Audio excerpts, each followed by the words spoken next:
Hello दोस्तों, तो स्वागत है आप सभी का हमारे इस खास एपिसोड में, जिसमें आज हम बात करने वाले basically glories of Lord Ram, मतलब श्री राम की महिमाओं के बारे में हम बेसिकली आज बात करने वाले हैं। ठीक है, तो चलिए शुरू करते हैं। तो आज से लगभग 8,80,000 साल पहले यानी कि त्रेता युग में भगवान श्री राम ने इस धरती पर कौशल्या मैया के गर्भ से अवतार लिया। ठीक है, तो हो गया श्री राम का जन्म। ठीक है, पहली बात तो सबको पता है कि भगवान श्री राम का जो जीवन था वो आसान नहीं था। ठीक है, वो मर्यादा पुरुषोत्तम कहलाए, लेकिन वो किस लिए कहलाए और उन्होंने क्या क्या किया, चलिए इस पर एक नज़र डालते हैं और ये जानने की कोशिश करते हैं कि हम क्या उनसे कुछ सीख सकते हैं। और वैसे तो मतलब हरि अनंत हरि कथा अनंता, आप सबने सुना होगा कि हरि अनंत है और उनकी कथाएँ भी अनंत हैं, लेकिन अपनी भौतिक बुद्धि से ज़रा हम प्रयास करते हैं भगवान की के कुछ गुणों को सीखने का। तो सबसे पहला जो बिंदु है वो है डिटैचमेंट यानी कि वैराग्य। तो जब माता कैकेयी ने प्रभु श्री राम को 14 वर्षों का वनवास सुनाया, तो वहाँ पर उन्होंने उसको केवल एक आज्ञा मानकर या फिर मन मार कर उस चीज़ को नहीं माना, है ना। उन्होंने पूर्ण वैराग्य से, पूरी तरीके से डिटैच्ड होकर, है ना, कि उनको कोई सांसारिक सुख नहीं चाहिए, है ना, उनको मतलब किसी तरीके का वैभव नहीं चाहिए, मतलब जरा शायद द्वेष नहीं आए उनके अंदर, है ना। तो ये होता है डिटैचमेंट। यहाँ पर डिटैचमेंट और सेक्रीफाइस दो शब्द हैं, है ना, जिसको अगर हिंदी में बोले तो वैराग्य और दूसरा बलिदान, है ना। तो वहाँ पे उन्होंने बलिदान ना देकर वैराग्य चुना, है ना।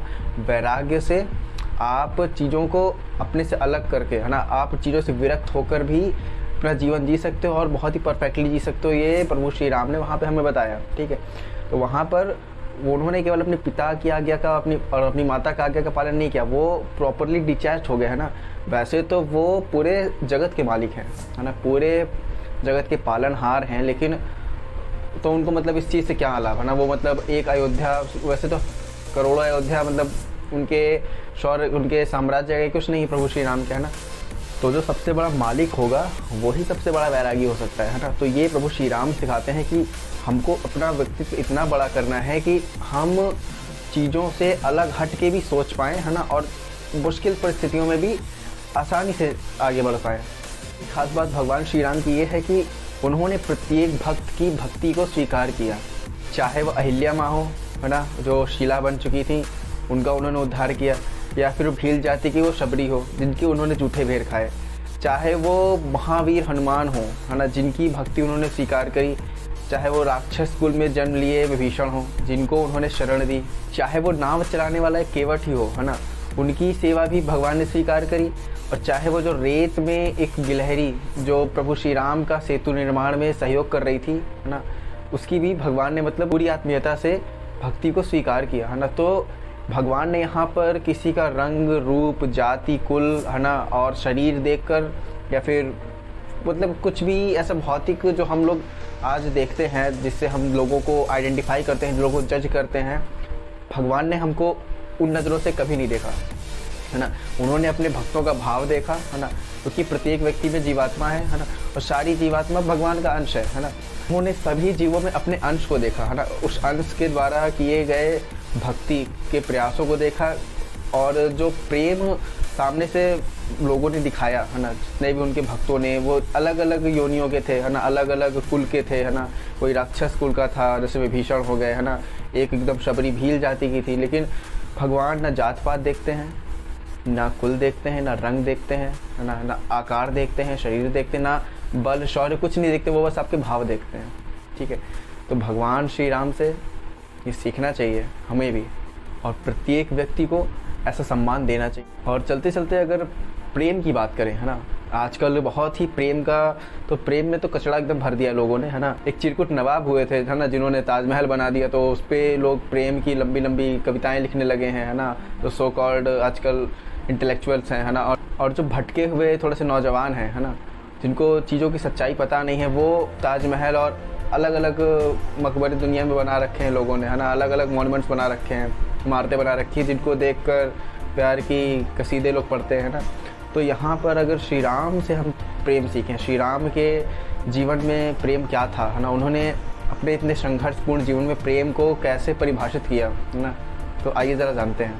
कितनी ही गिरी कंदराओं, पर्वतों, जंगलों, पहाड़ों, को पार करते हुए, है ना, प्रभु श्री राम मदद मांगते हैं। किससे मांगते हैं? वानर राज सुग्रीव से, ठीक है। उसके बाद रीछ राग जामवंत, उनसे सहायता मांगते हैं, और अन्य जितने भी भालू रहते हैं, अन्य जितने भी जीव जंतु रहते हैं, उन सब से वो मदद मांगते हैं, है ना। क्यों? सिर्फ अपने प्रेम के लिए। तो यहाँ पर भगवान श्री राम को जो प्रेम है माँ सीता के लिए, उसके कारण वो संपूर्ण संसार के सामने झुक गए। समझ रहे हैं? तो मतलब वो मनुष्यों को छोड़ो, मनुष्य से जो नीचे योनि के हैं ना, जितने भी ये वानर हैं या भालू हैं या और जितने भी अन्य जीव जंतु थे, उनसे तक मदद मांग रहे हो। तो ये यानी कि प्रेम हमको विनम्रता सिखाता है, और श्री राम हमें यही बताते हैं कि प्रेम हमें विनम्रता सिखाता है। प्रेम में कहीं अहम नहीं आता है, कहीं भी द्वेष नहीं आता है, कहीं भी अहंकार नहीं आता है, कहीं पे भी हम हक नहीं जताते हैं। हम बेसिकली प्रेम के कारण झुक जाते हैं। लेकिन हमारे श्री राम ऐसे भी हैं कि माँ सीता के लिए जब उनका सब्र का बांध टूटने लगा, है ना, तो समुद्र तक को सुखाने का सामर्थ्य रखते हैं वो, है ना। तो यानी कि शौर्य अपने पास होते हुए भी सबसे पहले हमें अगर प्रेम को प्राप्त करना है ना, प्रेम को अगर सिखाना है लोगों को, पहले हमें विनम्र बनना आना चाहिए, है ना।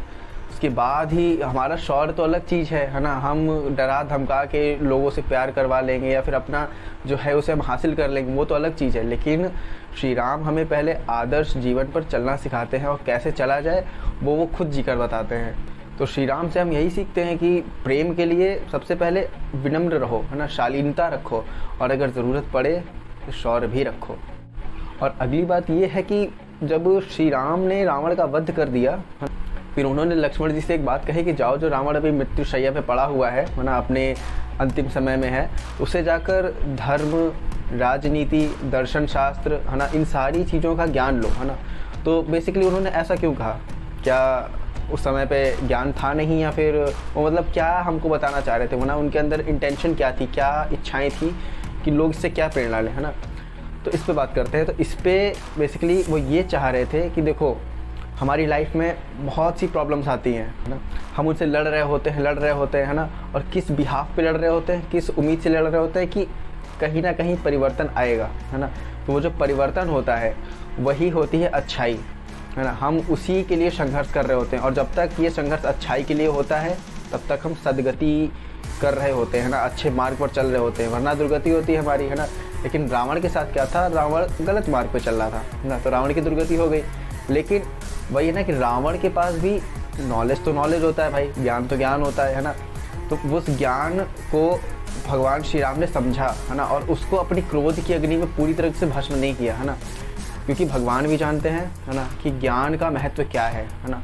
तो ज्ञान पहली बात तो हमें जिससे मिले उससे लेना चाहिए, और दूसरी बात ये कि कितनी भी कठिन परिस्थिति हो, है ना, एक दिन वो समाप्त होनी है, ठीक है। जो है वो नहीं रहेगा, और जो नहीं है वो फिर से आने वाला है ना। तो बेसिकली ये सिंपल सा कॉन्सेप्ट है। राम और रावण कोई जन्म जन्म के दुश्मन नहीं थे, है ना। उन्होंने रावण की गलतियों को देखा, है ना, जो कि अक्षम्य थी, है ना, जिनको क्षमा नहीं किया जा सकता था, और इसलिए वो आए, धरती पर अवतरित हुए, है ना। उन्होंने रावण का संहार किया। वैसे तो क्योंकि सब के सब भगवान के ही अंश है ना, रावण भी एक अंश है भगवान का, अगर हम ब्रॉड लेवल पर, बड़े लेवल पर बात करें, है ना। तो मुख्य बात यह है कि भगवान श्री राम जो प्रेम लोगों से करते हैं, है ना, लोगों की भलाई के लिए जो ज्ञान है उससे करते, उससे ज़्यादा वो प्रेम किसी से नहीं करते, है ना। और अब बात करते हैं, जब भगवान अयोध्या लौटे वापस, रावण को मार कर, है ना, विजय लेकर सीता मैया के साथ, तो उन्होंने क्या किया, है ना।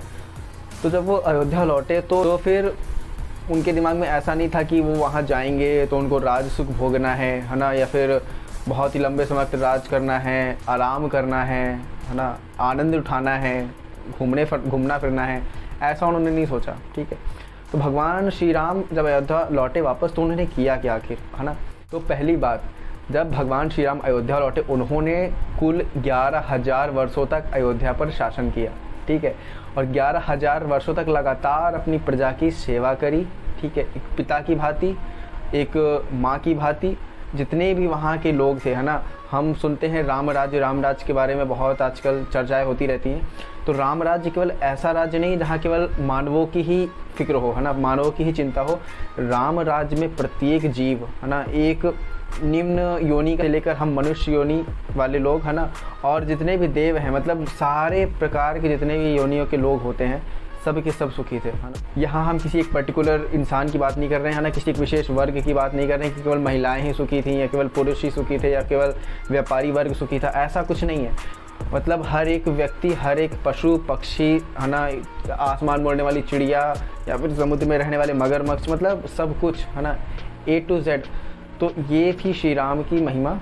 और ये जो भक्ति और प्रेम का जो वचन है, जो भक्त और भगवान के बीच में होता है, इसको वो आज भी निभा रहे हैं, है ना। बस ज़रूरत ये है कि क्या आप उनके सामने खुद को सरेंडर कर पाए हैं, क्या आपने अपने सारे कर्मों को, सारे दुखों को, सारे सुखों को भी, है ना, अपने सारे प्लान्स को भगवान को अर्पण किया है ना। क्या आप ये कर पाए? और अगर आपने ऐसा कर दिया, डेफिनेटली आप सुखी रहने वाले हैं, डेफिनेटली। कि आप जिस व्यक्तित्व को, है ना, आप जिस चरित्रवान व्यक्ति को, व्यक्ति तो नहीं बोलेंगे वैसे, कि चरित्रवान परमात्मा को आप फॉलो कर रहे हैं, है ना, वो डिवाइन है, वो एकदम डिविनिटी से भरा हुआ है, दिव्य गुणों से भरा हुआ है ना।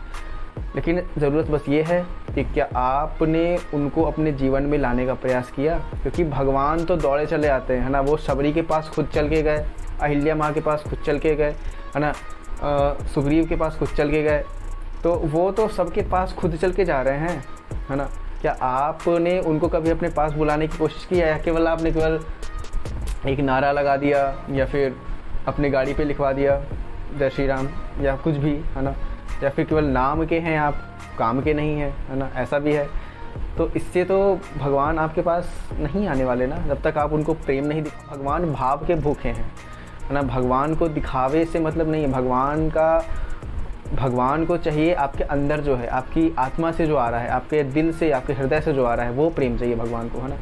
और आज की आखिरी चीज़, है ना, कि श्री राम कोई महापुरुष नहीं है, ठीक है, क्योंकि महापुरुष असल में कोई भी बन सकता है। कोई भी व्यक्ति जो जन्म लेता है ना, कुछ समाज सुधार के कार्य कर दे, है ना, कुछ बहुत बड़ी इन्वेंशन कर दे, कुछ खोज कर दे, है ना, महापुरुष बोल दिया जाएगा, है ना। आप विवेकानंद को भी महापुरुष बोलते हो, है ना, महात्मा गांधी को भी महापुरुष बोलते हो, सुभाष चंद्र बोस जी को भी महापुरुष बोलते हो ना। तो महापुरुष होना कोई बड़ी बात नहीं है, ठीक है। लेकिन श्री राम फिर हैं क्या आखिर, है ना। श्री राम हैं मर्यादा पुरुषोत्तम, ठीक है। वो हैं बेसिकली हमारे आदर्श, है ना, जिनको पूरी मानव जाति, है ना, पूरी मानव जाति के साथ साथ जितने भी अन्य योनियां हैं वो भी उनसे प्रेरणा ले सकती हैं, है ना।